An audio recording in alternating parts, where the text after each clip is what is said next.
Assalamualaikum warahmatullahi wabarakatuh. Salam sejahtera bagi kita semua yang kami hormati Pak Menteri Bappenas, yang kami hormati teman-teman wartawan, media cetak maupun elektronik. Pada sore hari ini kami ingin menyampaikan hal-hal yang terkait dengan pengumuman BPS tadi pagi.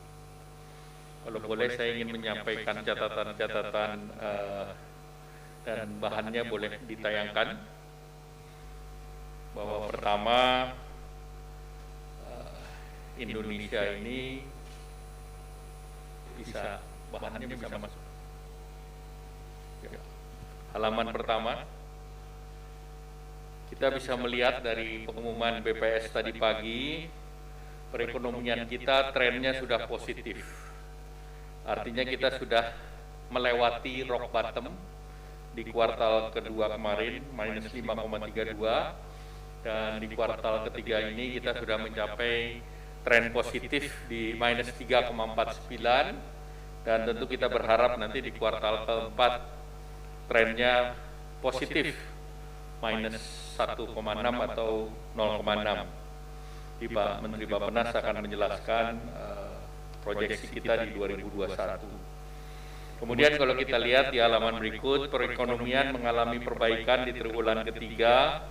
Kita bisa melihat bahwa PDB kuartalnya juga sudah naik ke 3.600,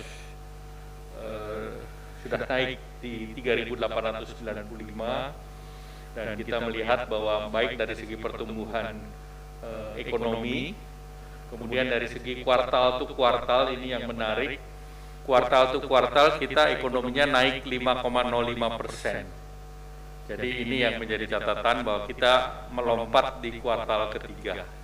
Lanjut. Nah ini kalau kita bandingkan dengan berbagai negara, itu hampir semua negara trennya positif. Artinya dunia sudah mulai recover, dan itu sejalan dengan Indonesia juga.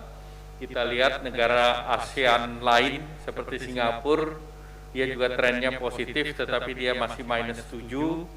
Demikian pula negara-negara lain, kita melihat apakah Amerika Serikat, China sudah positif, kawasan Eropa juga semua trennya positif sejalan dengan yang dicapai oleh Indonesia.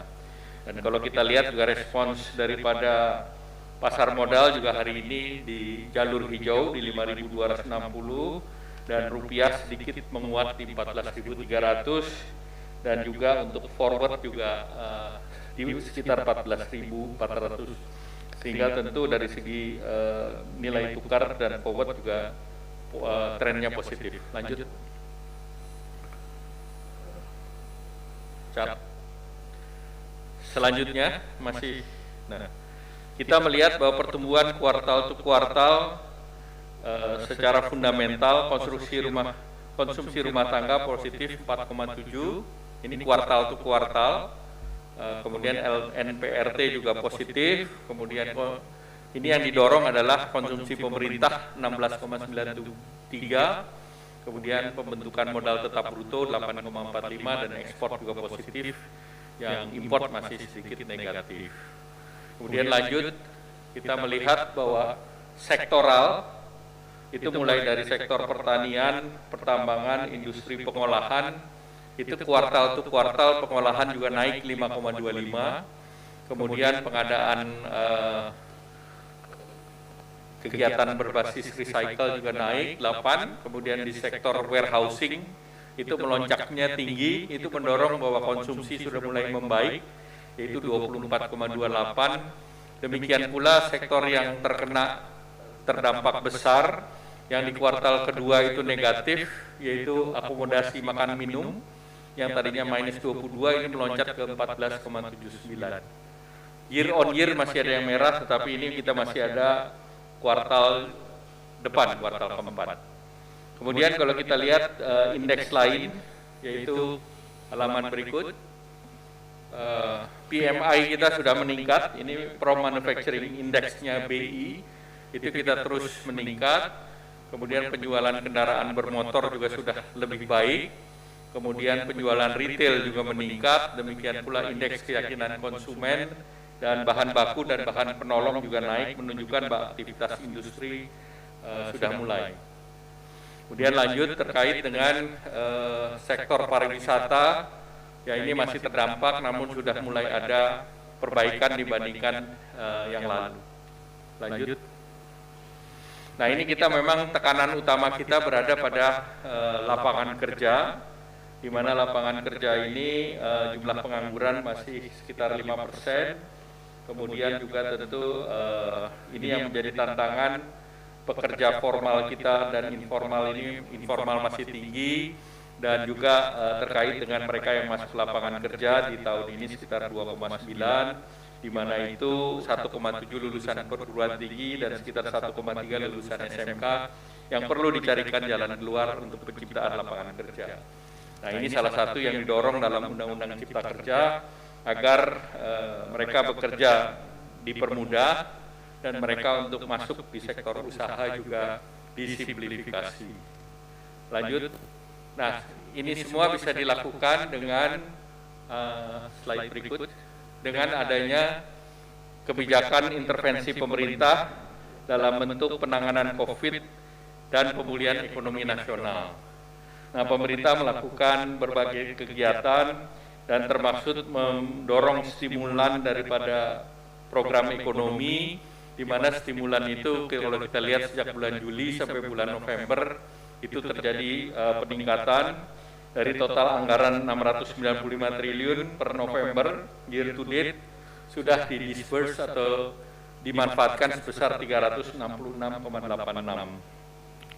Kemudian yang terakhir saya ingin menyampaikan bahwa perekonomian Indonesia juga mendorong harga komoditas kembali cukup potensi meningkat, baik itu kelapa sawit maupun batu bara. Ini adalah salah satu andalan ekspor kita, dan batu bara ini mendorong sektor pertanian untuk tumbuh selalu positif di dalam situasi pandemi COVID ini. Demikian yang ingin saya sampaikan. Ini terakhir terkait dengan capital inflow. Kita juga capital inflow-nya meningkat dan tingkat yield obligasi kita juga yield-nya menurun, dan demand terhadap security paper ataupun bond kita cukup bagus, sehingga dengan demikian kita bisa mendorong perbaikan daripada capital inflow untuk meningkatkan investasi, baik investasi tidak langsung, portofolio maupun nanti melalui investasi langsung. Demikian, terima kasih. Wassalamualaikum warahmatullahi wabarakatuh. Selanjutnya silakan Pak Menteri.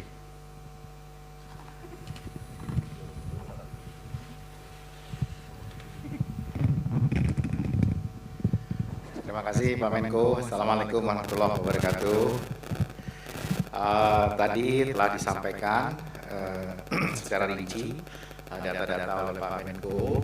Satu hal yang kita mesti syukuri bahwa ada kemajuan, ada kenaikan, ada hal yang positif, dan optimisme kita tentu harus terbangun.